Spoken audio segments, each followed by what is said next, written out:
Welcome to the Podfulness Season 1 wrap-up show. Mark Bernstein here. I am your host, and I have a little bit of a summer cold. So if you think I sound congested and you think it's just your volume that needs adjusting, don't bother. I really am congested. Summer colds are super neat. I have nothing scripted for this episode. I just have a few bullet points to help me guide the monologue along. So I'm going to just keep this off the cuff. I have no guest today.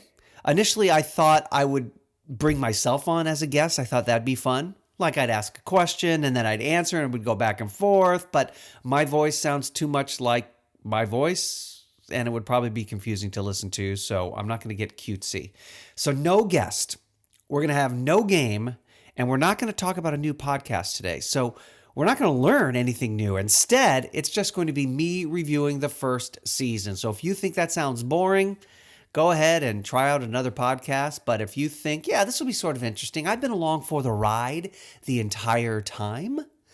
So yeah, I'll give Mark that extra 20 minutes. And so what am I going to talk about? It's hard to know if this show is a good listen or not. Truly. My family likes it, but they're biased. My friends listen, and they say they like it, but, they don't want to hurt my feelings. So it's kind of fun for them because they know some of the guests that I bring on, and they know my personality. But what do strangers think? Are there any strangers out there listening to Podfulness? People that I don't know personally, or I don't know their friends personally? I don't know. So I do want to hear from people, certainly, but only if it's nice, because mean people are the worst. There's too many of them online. During this season, we've learned a lot, right? And what I'm going to share during this special wrap-up episode is what's good, what I think is good about the show, some of the highlights, what's bad, what's difficult, some of the challenges that I've had to endure, what I think could make the show go better for the next season. And I want to share with you what goes into producing each episode. If you're curious, if you're not, you can just fast forward through that segment. And then I want to share with you what direction I'm considering going for season 2. I'm going to go back to the lab. I want you to enjoy your summer. I'm going to enjoy my summer, but I'm also going to spend time thinking about Podfulness season 2, when it would start, and really if it's worth pursuing even at all. And I'll share a timeline with you about what's next. In the meantime, please encourage your friends and your family members to give a listen, even though the season might be over for you. And I thank you very much for listening to all 25 episodes, plus those 2 bonus mini episodes. There's some people out there, some by my last calculation, 99.99% of the world, who haven't discovered this show. So it's new to them. So hopefully you can share it with them. So for the next 10 minutes, I'm basically going to ramble. It's like my pod therapy, working out my podfulness issues with you as the listener/therapist. Shall we begin? Let's get to it. Hello and welcome to another episode of Podfulness. Let's get started. As we wrap up the first season of Podfulness, can we talk about the theme music that you're hearing right now? That's a song that I've written. I thought it would be fun to produce my own theme song. Plus, I don't have to pay anyone any royalties, and I don't have to worry about Spotify or iTunes or Apple or whomever the podcast gods are saying, you can't use that song. I can't because it's mine. But the voice that you hear is M. McCann. I work with M. She is immensely talented, super bright. And when I heard her voice for the first time, I thought, your voice is perfect, kid. I want to cast you as the voiceover queen. And she didn't know why I was doing that voice. She thought that was strange, but she did agree. And so I thank you very much, Em, for lending me your vocal talents. All right, so let's talk about season 1. What's good? What's fun? What do I like about it? Well, the thing that I like the most is the interviewing. I love getting to know people. I like asking people questions. I love learning new things. I have a pretty boring life. It's pretty standard. Some of that, I should say most of that is my fault because I don't really push myself out of my comfort zone. I don't really get out. I'm a homebody. But I like to hear what other people are doing. I don't have that many hobbies. So I'm hoping one day I'll talk to someone and realize that hobby is something I could get into and maybe pursue it. But it's the getting to know people and in a deeper way than just hello, how are you, that I really, really enjoy. I also like editing the show together. So I grew up in the 80s, and a friend of mine had a movie camera, and we used to make movies all the time, and that was fun. And then that love carried over into the 90s, and I worked as a Fox Kids Club host in the early 1990s, believe it or not. And so I got to make videos for a living, and I got to have a lot of fun with that. And so I like the putting together something from nothing. So I like starting with an interview and then adding fake commercials and adding the music to it and the sound effects. So the editing is kind of fun. I also like the fact that the show gave me a purpose outside of work and parenting. So I was looking for a hobby. I know a ton of people get into podcasting because they like having conversations as well. And I just wanted to be able to try something new that still spoke to my talents. And it doesn't really bother me that I don't have sponsors. It doesn't bother me that it's not the most popular podcast in the world. It just gave me a creative outlet, gave me something else to do. And that's what I like about it. I also appreciate the support that I've received from everyone who's been a guest on the show. So I've had 25 guests, well, 26 if you include my dad, and 27 if you include Evie from Wyoming. Hi, Evie. So I've had 27 people on the show, and they've been so nice to like my posts when I post a new video. They will reply or share with their networks when a new show has posted. So I really feel like I've gained 25 new, better friends because of this podcast. So thanks to all of you who agreed to come on the show. And also, I like listening to podcasts that I've never heard before or never considered. And so I've had that opportunity to branch out and learn about some new shows that are available. So that's been a nice thing for me. Podfulness. Okay, so what's bad? What is difficult? What are some of the challenges that I've encountered while producing Podfulness for the last 6 months? At the top of that list, social media is a pain in the butt. It's hard, it's demanding, it's just a young person's ball game, I think. I don't like spending too much time on social media. The more time I spend on my computer screen is less time that I actually get to spend with real people doing real things. Plus, it doesn't help that no one's interacting with me. So even though I use hashtags, even though I might tag certain people, maybe people that we're talking about on the podcast or we mentioned in the podcast, it just doesn't get any traction because millions and millions of people every day are doing that same thing. So social media is hard when you don't have engagement with the people that you're trying to reach. So I'm always encouraging folks that are listening to the show to reach out and tag me and share things with me. It isn't working, and maybe I need some sort of an intern to help with that. I don't know. Something else that's been a challenge is finding guests. So I know plenty of people, but not all of them listen to podcasts, and not all of them who do listen to podcasts want to actually go on a show and talk about it. So scheduling wasn't that hard. I came up with a good system of scheduling folks on the show, but getting friends and colleagues to commit was a little bit more of a challenge. And so that's why I was hoping more strangers out there that maybe stumbled upon this show would have just reached out and we could have brought them on. People listen for guests. So if I'm looking through a list of podcast guests and I see, on this podcast, Brad Pitt is being interviewed and also Reuben Simon. Reuben Simon wasn't in Fight Club. Brad Pitt was. I'm going to listen to that show. So who is Reuben Simon? He's my brother-in-law, and he is an avid listener of the show. So, Reuben, I would actually listen to you if you were a guest on another podcast. But don't take this the wrong way. Nobody else in the world would listen to you on a podcast, Reuben. I'm sorry. I said it. Don't be mad at me. So I don't really book those kind of guests. Would I love Brad Pitts of the world to come on the show? Sure. I think it would be interesting to hear what celebrities listen to. I don't want celebrities to talk about the show that they're on or they host or their buddy is a part of, but maybe they know a podcast that doesn't have a lot of traction, but it really moves them or inspires them or makes them laugh. That'd be fun to listen to, right? I just don't know that crowd. Preparing posts, coming up with the hashtags, all of that takes time and effort. I guess that's all lumped into social media being a pain. So that has been a challenge. And then finally, the last challenge is that people really aren't finding my podcast. Is it the show? Is it me, the host? Is it that I'm intentionally making it a more positive place to be and people just like scandal and murder and cattiness and gossip and beefs and all of those things? Maybe people don't want to hear positive news. Maybe they like the negative because trolling is a way of life now. So I don't know. I'm just having trouble finding that audience. And it doesn't help that I don't fit into a genre. This isn't a lifestyle show. This isn't a food show. This isn't a celebrity show. It's not a sports show. It's not news. It's not real crime. It's a podcast about podcasts. So where does that fit?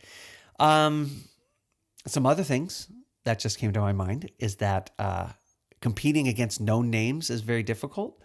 If you are a famous person and you start a podcast, you've already got that built-in audience. And so I'm competing against a lot of people who are already known in their areas. That's a challenge. And then, of course, listenership, it became stagnant. I'm not going to tell you which episode, but there was an episode where I peaked that I had the most plays. And since then, it's just steadily been dropping. I mean, it's not tanking. I'm not down to one listener, but I peaked. And since then, I've sort of flatlined. But I've done 26 episodes, right? Including this one. Well, 28 again, if you include the mini episodes. That's a half year of programming once a week. I hit my number. That's what I wanted to do. So I feel like it's been a success for me personally, but I certainly wish I could see some growth. Podfulness. So what could make the show better? This is something that I think about a lot. And at the top of my list, I think my mom needs to be on every episode. Whether I have her calling in or I stop by unannounced, or I go over to her house and wake her up in the middle of a deep sleep to see how she'd react. I wouldn't do that to you, Mom. I'm not into pranks, but she's a lot of fun. So maybe she should be on every show. I would love to get to the point where every guest that comes on gets a swag bag. You know, some stickers, a t-shirt, a hat, something else, something to share with their friends. I think that'd be fun. And then that same swag, the dream is that it's for sale on my website. I'm not a designer. I'm open to ideas if you have them out there. Again, I'm not looking to make money, but I would love to spread the word about Podfulness. Something that can make the show better and something it desperately needs is a well-developed, easier to execute social media plan. Social media is the only way you can spread information nowadays, it seems. So I don't know if that requires hiring an intern. I don't know if that means that somebody out there just loves that stuff and would love to help out. I don't know. Something else that I think could make the show better and an area where I probably need to move is video. Season 2 is going to have a video element. People like to watch podcasts, I guess. I mean, I like listening. I'm usually listening in the car or when I'm walking, but everything has video now, right? Do you really sit at home and watch an hour and a half podcast on your computer? You just watch people talking? Maybe you do. And maybe that's what I need to start doing. So there will be some video element. Maybe I should have a co-host or recurring guests that come on every couple of weeks and that people become attached to. I don't know. And then when it comes to social media, I post on LinkedIn, I post on Facebook, I post on Twitter, I post on Instagram. I'm not doing TikTok. That is out. But Facebook's a little confusing, and I don't necessarily like being there. Twitter, I have very few followers. Twitter is not the place for this. So I'm wondering, do I just stay with Instagram? Do I just stick with one social media platform? That's what I go with, and we see what happens. I don't know, but these are the things that I have been contemplating. Podfulness. So what goes into producing each episode? I don't know if this is a curiosity for you or not. If it's not, just skip forward about 90 seconds, all right? It's a lot of pre-work. So I send out emails, I find guests, and then we have to agree on a date that we are going to record. And then I have to set up the online meeting. I do some research. I want to find out a little bit more about the podcast that we're going to talk about. I also want to find out a little bit more about the guest that's coming on. Then I come up with original games. If you've noticed, I have not repeated any games. And that is the fun challenge for me. And I try to make the game a little bit about the guest. And then naturally there's the recording, but it's not over after I record. I have to edit. That takes a while. I have to post it to a server. I've got to write a description. Off the top of my head, what else do I have to do? I have to come up with social media posts. And then I shoot videos for social media. I edit those. I try to set the posts up on a timer, but that doesn't always work. So then I have to go in and manually do it. Finding the right hashtags and the right ats is a challenge because they're different on Instagram than they are on Twitter, than they are on Facebook. Oh my gosh. Now, replying to comments, I'm not going to complain about that because I don't have to do a lot of it. That's not really an issue. I also post to YouTube just in case people find Podfulness through the tube. But that hasn't really happened. So it's a lot when you're just a one-person show. You don't have any people behind you. But that's okay. It's been a great learning experience. The next season is going to be a little bit easier, but I just thought if you were curious to know what goes into producing one episode of a podcast, now you know. Podfulness. All right, so looking ahead at season 2. Here are my thoughts. I'm thinking about making a shorter show. I know the show's already shorter than most podcasts, but I'm talking about 10 to 15 minutes. I want it to be a quick listen. I don't want you to grow tired of it. So I'm thinking, that's it. Because really, how long can you spend talking about somebody else's podcast? I listen to Smartless like the majority of the world. But once you describe it, what else can you say about it?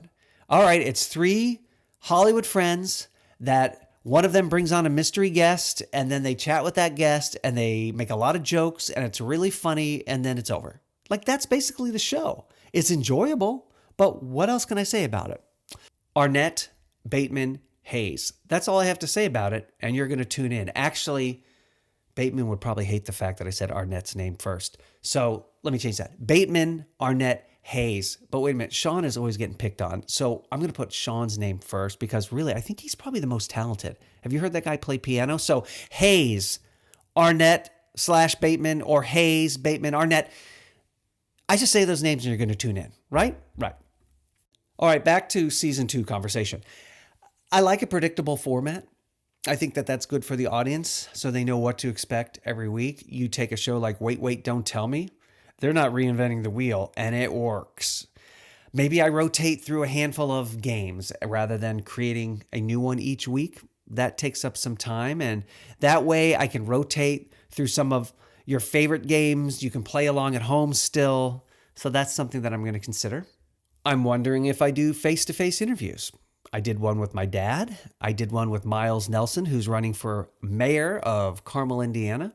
That was fun to actually have that sort of energy. Video. I know there's going to have to be a video element. We've already talked about that. Maybe all of my guests for season 2 have something in common. Maybe it's all teenagers. Maybe it's all police officers. My dream would be to have 80s musicians come on the show. And we talk a little bit about their careers, but then we find out what they're listening to. Wouldn't you love to know what Mike Reno from Loverboy is listening to in his free time? I would. So maybe I will pursue that. Podfulness. As far as the season 2 timeline, it depends on how much I miss it. I've really enjoyed creating this podcast, but we'll see if during my downtime I'm jonesing to get back into it and how quickly. It also depends on if I can line guests up. I like to record a few shows in advance, and if I'm having challenges doing that at the beginning of the season, that's going to make for a very uncomfortably long season. But really, if all things go well, I'm shooting for late September, early October to come back, maybe a little bit later than that. But there's no rush, right? So no one's clamoring for more Podfulness. So as far as the timeline, I don't know when it's going to happen, but I know it will. Podfulness. We are going on 20 minutes, so I've taken up, I think, enough of your time this morning, afternoon, or evening. Before season 2 begins, we got a lot of summer, so enjoy it. And during that time, if you're bored, please listen to any episodes you may have skipped over. Each interview had something unique about it. And please encourage people to listen. Share your favorite episodes with friends online, on social media. And even though this season is over for you, it's not over for the people who are new to the show. Podcasts live on forever. These episodes will always be here waiting for people to listen to them. That's all I got. Again, no guests on this episode, no games, just me and a season review. I hope to connect with all of you in the near future. And in all sincerity, thank you for your time. Time is a precious commodity. We don't have an unlimited amount of it. And so the mere fact that you gave me a few minutes here and there just to listen, it's something that means a lot to me. So thank you very much. Season 1 is now officially complete. I will see you next time when Season 2 rolls around for brand new episodes of Podfulness.